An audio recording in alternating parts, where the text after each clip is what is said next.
अस्सलाम वालेकुम नाजरीन, आप देख रहे हैं JN न्यूज़ और मैं हूं आपकी होस्ट रुबीना चौधरी। सबसे पहले नजर डालते हैं आज की अहम खबरों पर।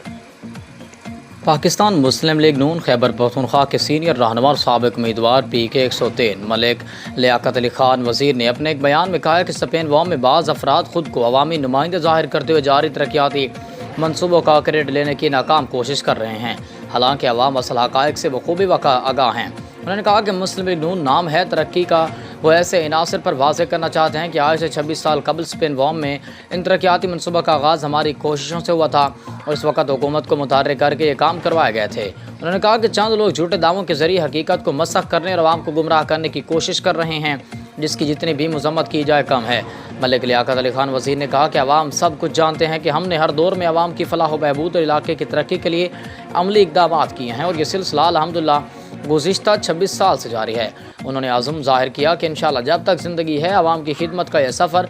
जारी रहेगा। उन्होंने मज़ीद कहा कि बाज़ नक़ाल और जाली अवामी नुमाइंदे स्पेन वॉम में जारी तरक्याती कामों का क्रेडिट लेने की नाकाम कोशिश कर रहे हैं, लेकिन इन मनसूबों के इफ्तिताह के मौके पर मौजूद वीडियोज़, अखबारी रिपोर्ट्स और अवामी शवाहिद इस बात का वाज़ेह सबूत हैं कि इनके दावे बेबुनियाद हैं। उन्होंने कहा कि अवाम ऐसे गुमराहकुन बयानात और अनासर से दूर रहें और ख़ुद हक़ाइक़ की बुनियाद पर फ़ैसला करें, क्योंकि सच्चाई के तमाम सबूत अवाम के सामने मौजूद हैं।